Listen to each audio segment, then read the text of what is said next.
Oh, Japan. Oh, really? So I he's a don't know the Chinese. other one is Japanese or Oh, Chinese. really?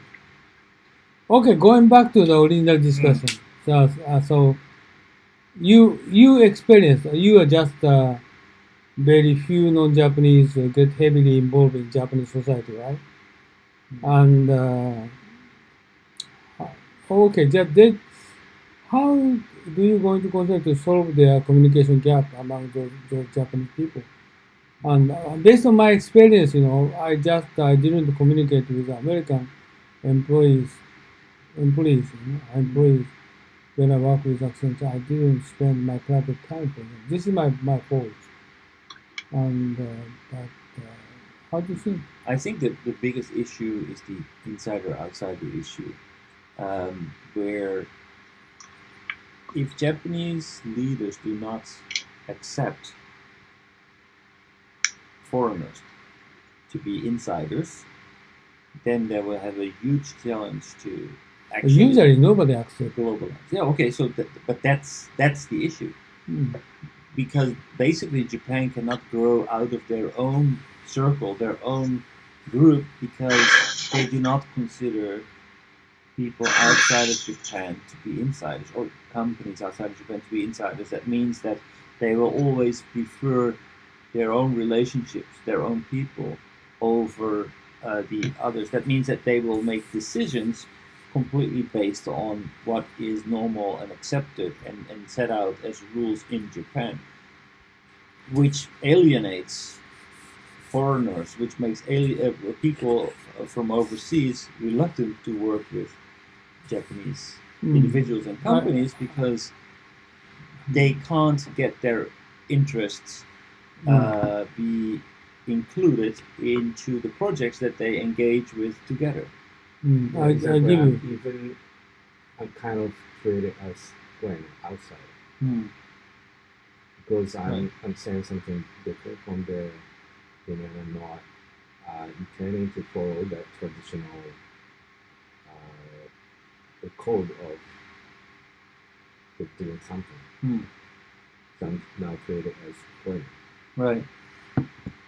There you go. Then yeah, someone advised me that if we want to overcome that situation, to get some agreement from the other person, the other management in the company, we have to let's have the dinner saying to them. Hmm.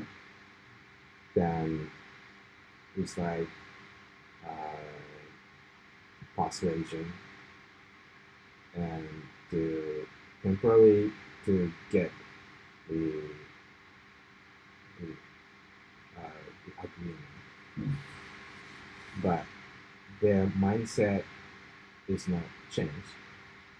So whatever we do, and whenever we will do something new, Mm-hmm. we have to repeat that um, something of the waste of time over and over again.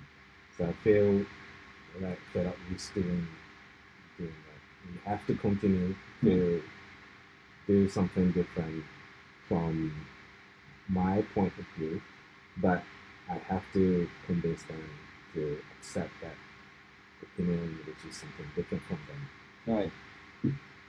And they don't.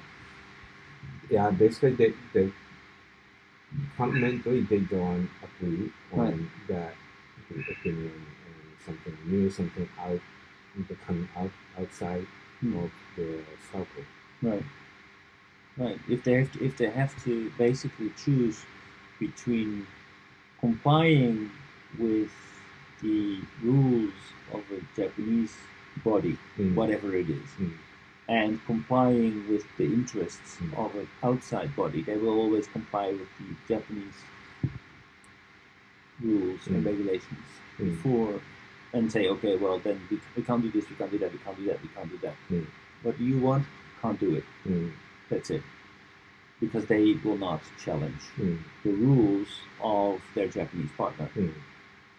Therefore, that they have zero flexibility to actually bring things forward. Basically, it will go in onto collision course. So that is a very big issue, I think, when working together with foreign parties. Mm.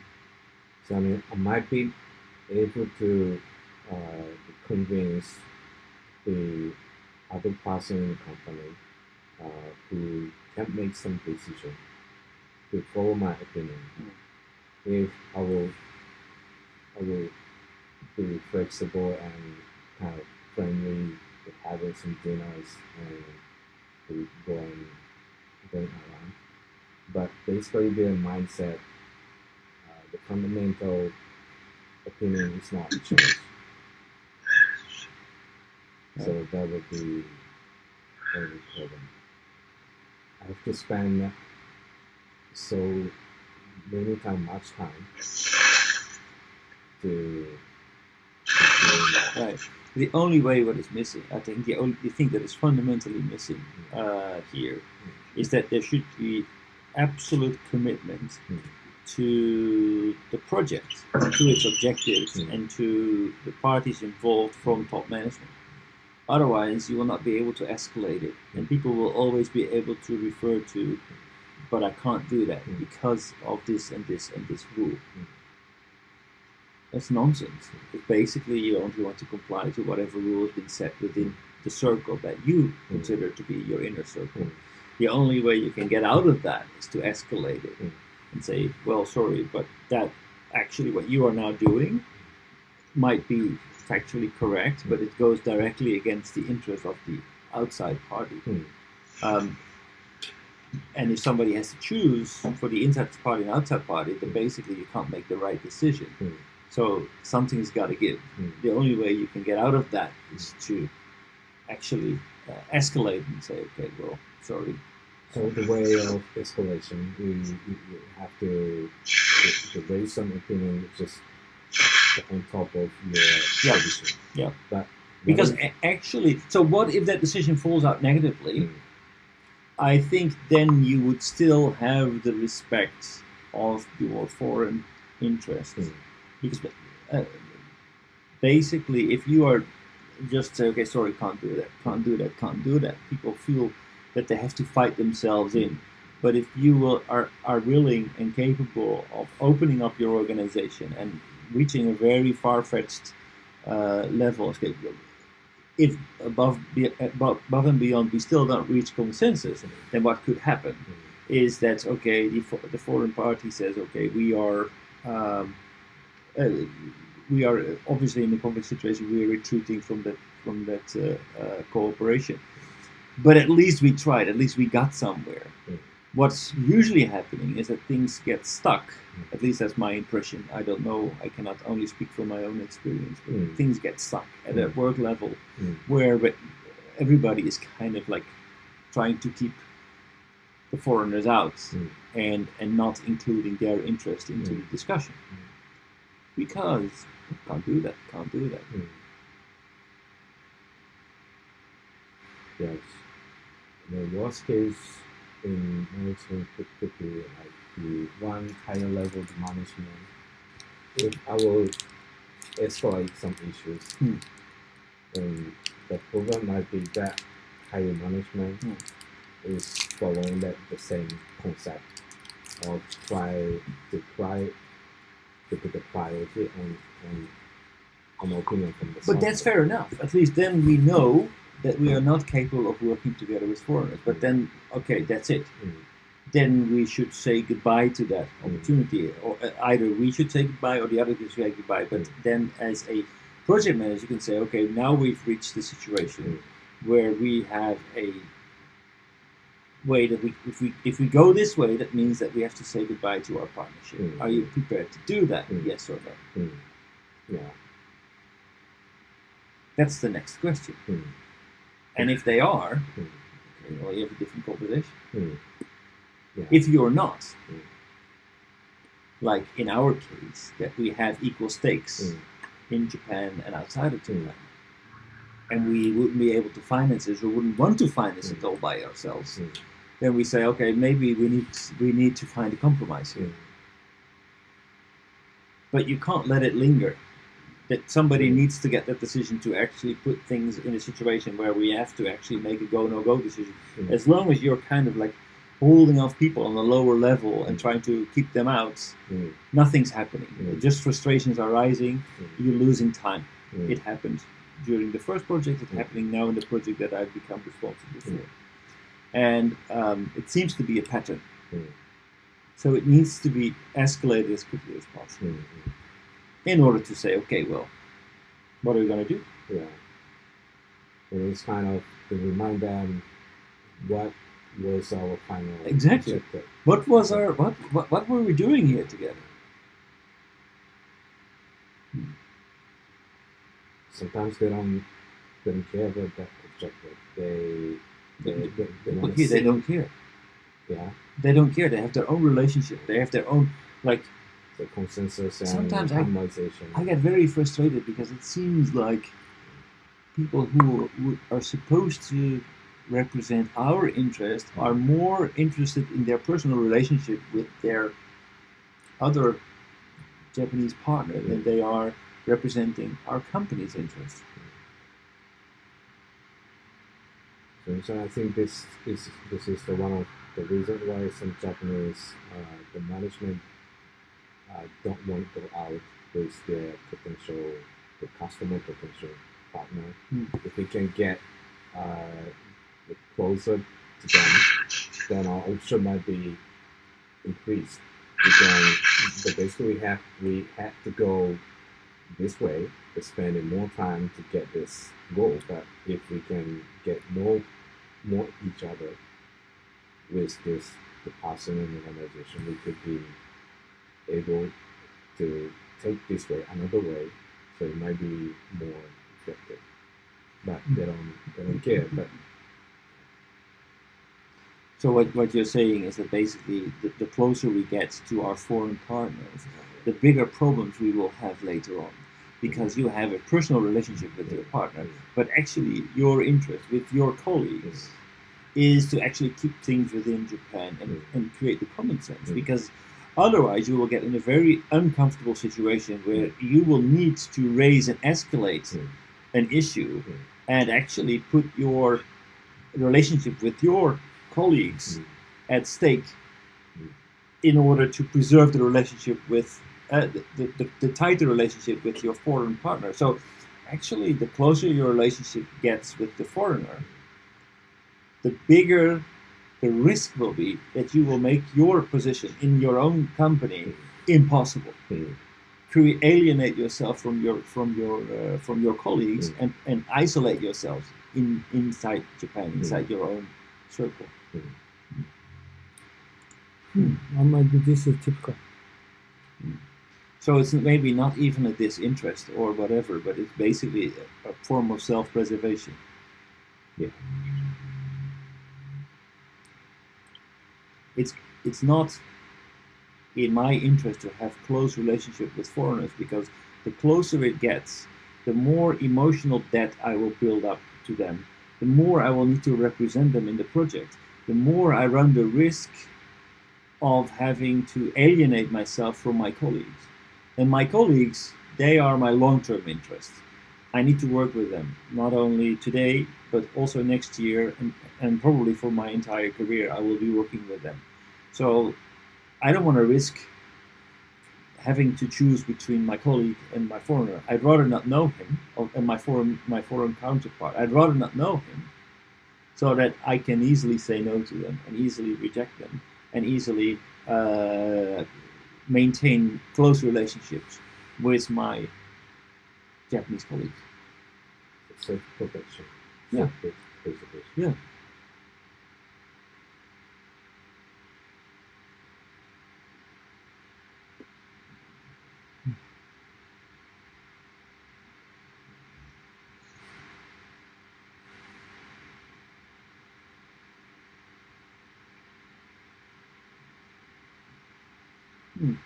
Then how to solve it. How to solve it. So as soon as I say you have to be more fundamental, right? course. I think the bigger, even bigger risk is that actually not only it will make your situation uncomfortable, it could actually be a risk for your career.